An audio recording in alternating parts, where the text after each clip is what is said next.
Good morning बच्चों, मैं सूर्य प्रकाश शर्मा संस्कार पब्लिक उच्च माध्यमिक विद्यालय की ऑनलाइन क्लास में आपका स्वागत करता हूँ। बेटे, अभी तक अपन केंद्रीय प्रवृत्ति के बात चल रहे हैं, उसमें अपन ने समांतर माते और माध्यिका जिनका विस्तारित अपन अध्ययन कर चुके हैं। आज हम एक नया टॉपिक ले रहे हैं और बेटा उसका नाम है बहुलक, जिसको अंग्रेजी में हम बोलते हैं मोड।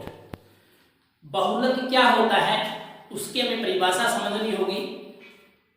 किसी श्रृंखला यानी कोई भी संख्याओं का एक समूह दे रखा है आपको, जैसे परिभाषा के साथ साथ मैं एक एग्जाम्पल भी आपको समझा रहा हूं।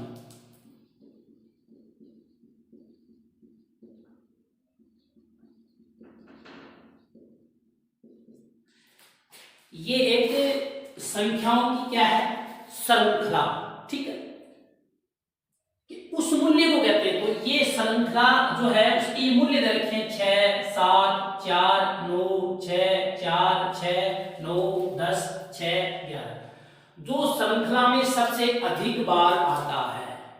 इसमें हमें क्या देखना है कि हमारे पास ये संख्याओं की जो श्रृंखला है उसमें हमें उस मान का पता लगाना है जो मान सबसे ज्यादा बार आ रहा है, ठीक है। तो इसलिए हम इसको व्यवस्थित क्रम में लिख सकते हैं, अपने फायदा के लिए, अपने सुविधा के लिए। जैसे हम यहां लिख देंगे विचरों को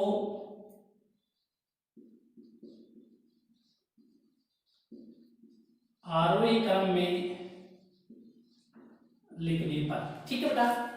अब देखो कैसे लिखेंगे। सबसे छोटी संख्या बेटा इसमें 4, फिर 4, ये आ गई, ये आ गई। 4 के बाद में 5 लिए, फिर 6, 6, 6, 1, 2, 3, 4। 6 के बाद में 7 है, एक बार। 7 के बाद में 8 नहीं है, 9 है, 2 बार। फिर 10 है, एक बार, और फिर 11 है, एक बार। पता लगा लेते हैं इनको। 1, 2, 3, 4, 5, 6, 7, 8, 9, 10, 11। 1, 2, 3, 4, 5, 6, 7, 8, 9, 10, 11। क्लियर बेटा? देखिए दोबारा हम परिभाषा को देखते हैं, साथ साथ एग्जाम्पल को देखते हैं। किसी श्रृंखला के उस मूल्य को कहते हैं क्या? बहुलक।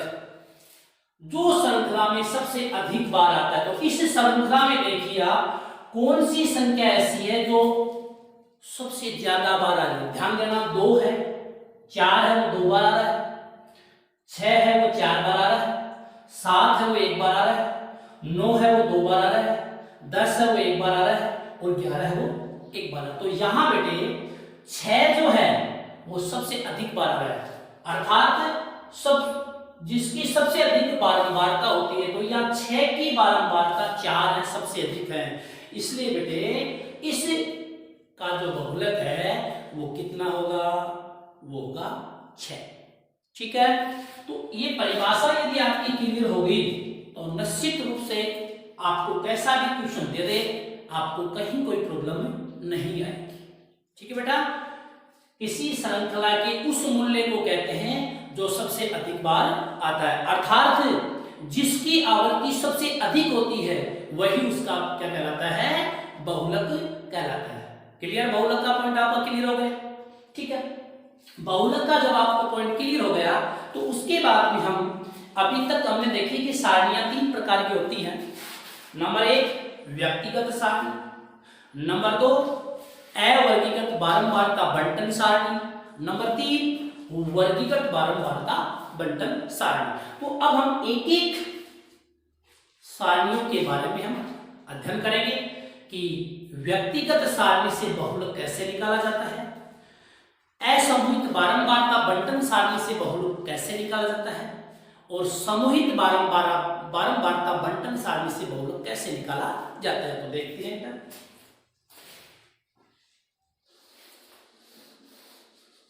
सबसे पहले हम लेते हैं नंबर 1 व्यक्तिगत सारणी से बहुलक ज्ञात कर। अब देखो बेटा, व्यक्तिगत सारणी है वो आप लोगों को सबको पता है कि व्यक्तिगत सारणी कौन सी होती है, यानी जिसमें केवल विचर दिए हुए होते हैं। ठीक है, जैसे कक्षा 10 में गणित के प्रथम परख में प्राप्त अंक निम्न प्रकार है, यानी कक्षा 10 में 10 विद्यार्थी हैं और उनका पहला टेस्ट हुआ है, पहला परख हुआ है, और पहला परख है वो भी 10 नंबर का होता है। तो उसमें से उन विद्यार्थियों के कितने कितने अंक आए हैं और हमें उनका बहुलक ज्ञात करना है। ठीक है, ये अपना एग्जाम्पल दे रहे हैं। 0 6 9 10 6 4 10 4 3 9 4 0 4 8। संख्या में 10 ले रही है और 10 के हिसाब से इनको देखना है कि किसमें क्या है। ये 10 विद्यार्थियों के प्राप्तांक आपके सामने दे रखे हैं। पहला नंबर उसके 0, ये 6, फिर 9, फिर 10, फिर 6 4, फिर 10 4 3 और 6। ठीक है, अब हमें बेटा इसका बहुलक निकालने के लिए क्या पता लगाना है, इसमें ये देखना है कि कौन सा ऐसा मान है या कौन सा ऐसा मूल्य है जो इसमें सबसे अधिक बार आ रहा है, ये हमें इसमें पता लगाना है। ठीक है, तो देखो इसके लिए आप इसको आरोही क्रम में ले सकते हो, ज्यादा आपको सुविधा रहेगी। विचरों को आरोही क्रम में लिखने पर, जैसे 0 आ गए, 0 के बाद में 3 है, 3 के बाद में 4 4 है, 5 नहीं है, 6 6 6 और 7 नहीं है, 8 नहीं है, 9 है, फिर 10 और फिर 10, 1 2 3 4 5 6 7 8 9 10। ठीक है, अब इसमें हम देखेंगे 6 की आवर्ती सबसे अधिक, हमें ये पॉइंट लिखना पड़ेगा। आवर्ती यानी बारंबारता आना, 6 है वो यहां सबसे अधिक बार आ रहा है, अतः बहुलक बराबर 6। तो ये आपका बेटा आंसर आ गया। तो कौन सी सारणी चल रही है, व्यक्तिगत सारणी से बहुलक ज्ञात करना, और उसमें आपको पहले विचरों को आरोही क्रम में लेना पड़ेगा। आरोही क्रम में भी ले सकते हो, लेकिन हमें एक ही चीज को ध्यान रखना है कि हमें आरोही क्रम में लिखना होगा। और फिर जिसकी आवर्ती यानी जो सबसे अधिक बार आ रहा है वही उसका बहुलक। तो यहाँ इसमें 6 सबसे अधिक बार मिलती है, हमें 6 की आवर्ती सबसे अधिक है, अतः बहुलक 6 आंसर हो गया। और भी हम लोग उदाहरण लेते हैं, एग्जाम्पल और भी लेते हैं, जैसे 100 90 80 90 70 90 60 100 90 और ये 50। कोई भी आपको आंकड़े दे दिए और अब ये आंकड़े दे दिए आपको बहुलक पूछ रहा है, तो पता लगाना पड़ेगा हमें कि कौन सी सारणी है। तो बेटे इसको कौन सी सारणी कहते हैं, व्यक्तिगत सारणी कहते हैं। और व्यक्तिगत सारणी से यदि आपको बहुलक निकालना है तो सबसे पहले हम क्या करेंगे, इनको आरोही क्रम में लिखेंगे। क्या लिखेंगे, आरोही क्रम में लिखेंगे। तो लिख देंगे विचरों को आरोही क्रम में लिखने पर, विचरों को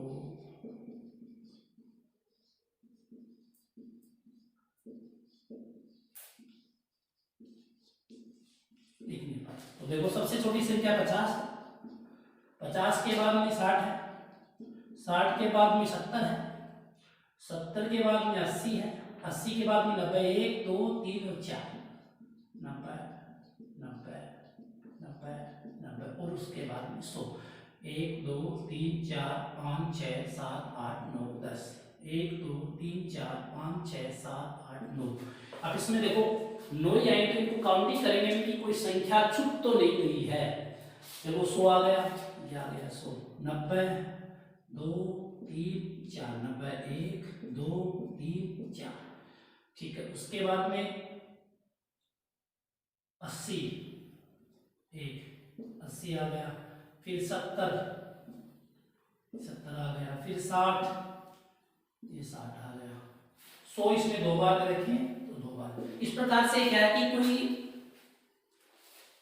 संख्या है वो लुप्त नहीं हो पाएगी, इसकी काउंटिंग कंप्लीट हो जानी चाहिए कि यहाँ जितने अंक हैं उतने ही अंक आपके यहाँ हो जाने चाहिए, तो इसमें गलती होने के चांस कम होते हैं। ठीक है बेटा, अब देखो इसमें देखेंगे अपन 50 और एक बार है, 60 एक बार, 70 एक बार, 80 एक बार और 90 कितनी बार है बेटे?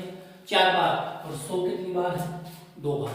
तो यहाँ कौन सा अंक है जो सबसे ज्यादा बार आ रहा है, हमें देखते ही पता चल जाएगा कि 90 जो है वो सबसे ज्यादा बार आ रहा है, तो इसलिए इसका बहुलक बेटा क्या होगा?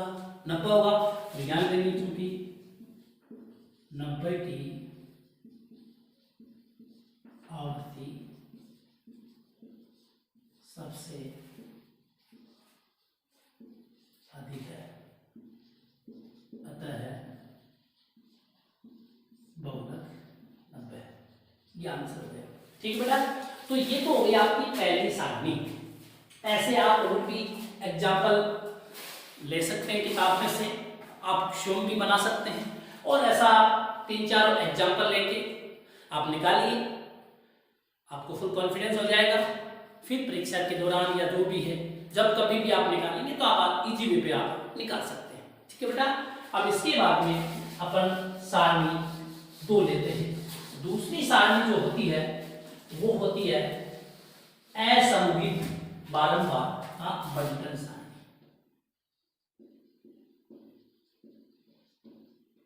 असमूहित बारंबारता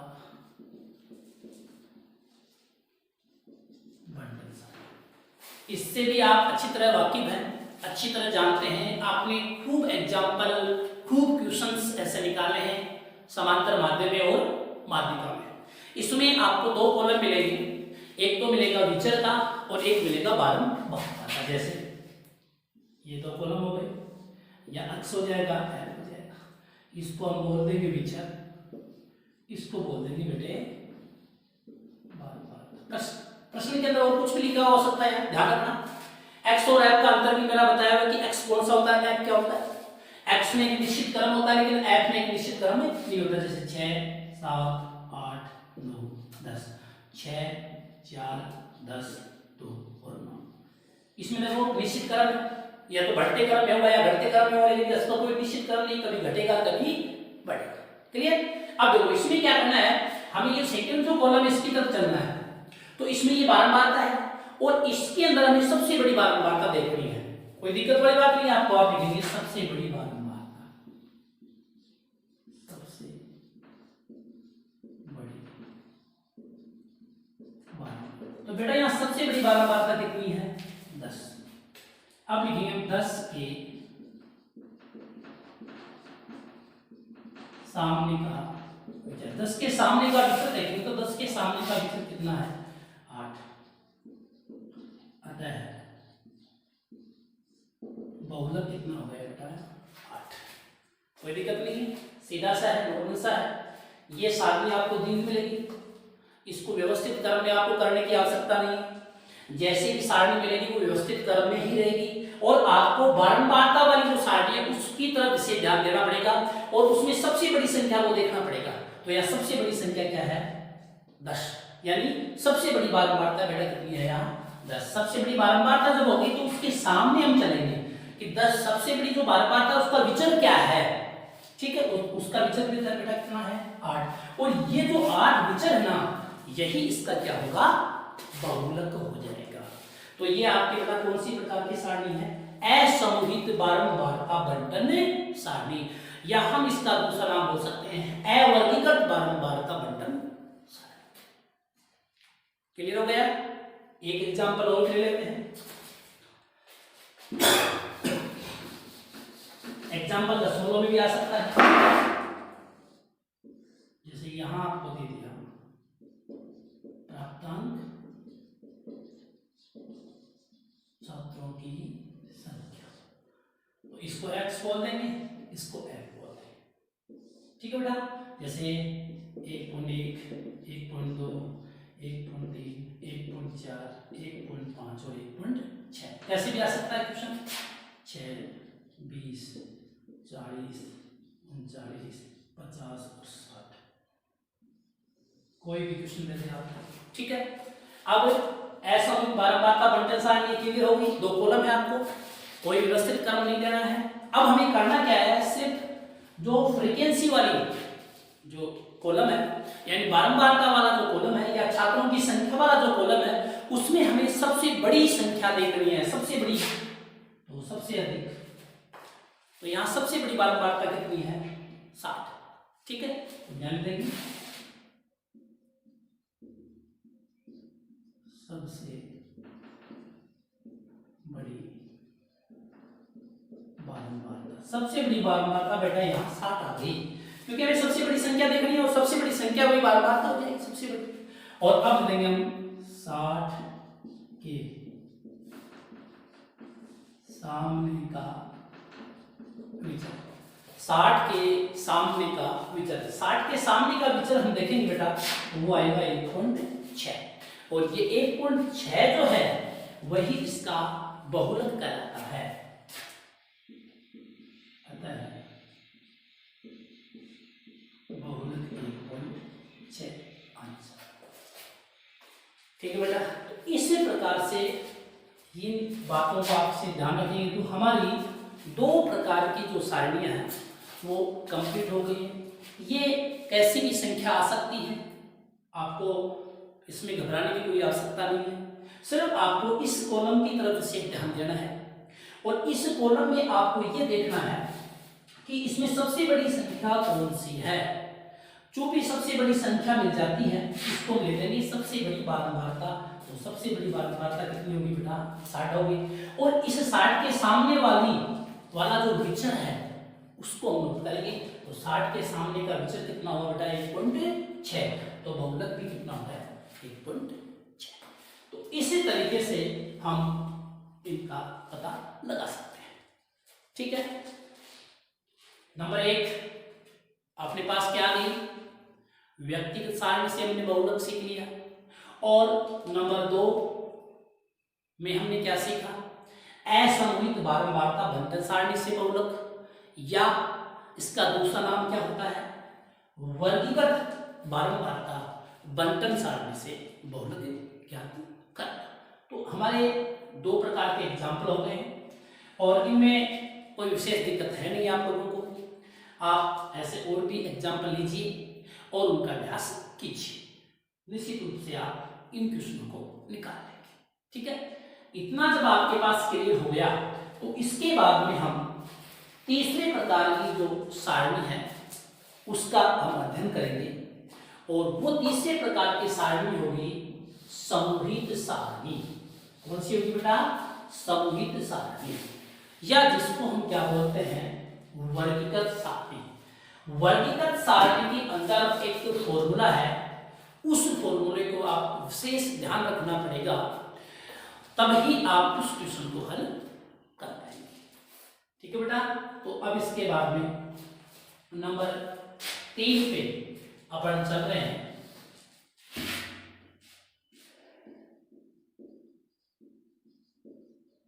समूहित बारंबारता बंटन सारणी से बहुलक ज्ञात करना।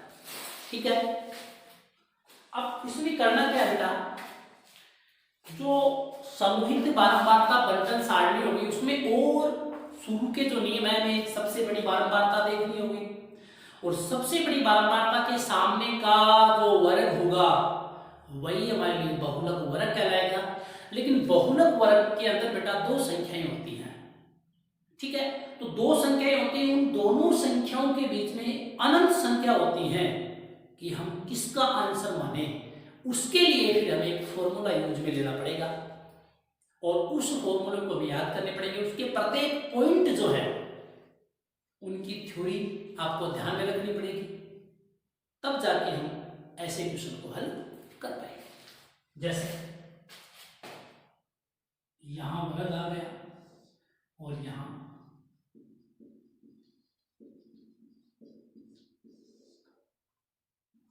बारंबारता हुई। एफ बोलिए।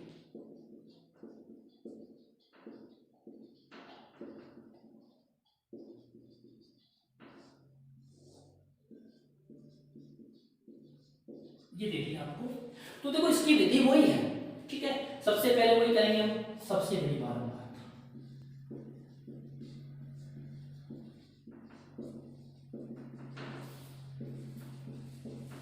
सबसे बड़ी बारंबारता बेटा इसमें कितनी है? 10।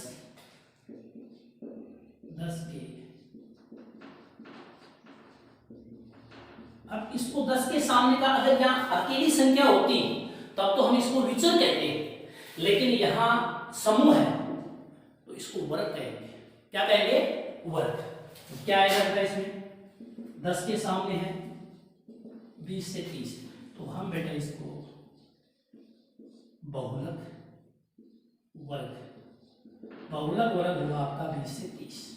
अब 20 से 30 बहुलक वर्ग जो आ गया बेटा इसमें, अब इसमें उत्तर हम 20 को माने या 30 को माने, तो इन दोनों के बीच में अनंत संख्याएं होती हैं और इन अनंत संख्याओं में से बहुलक का अंश, बहुलक निकालने के लिए हमें एक बड़ा फॉर्मूला काम में लेना पड़ेगा, ठीक है।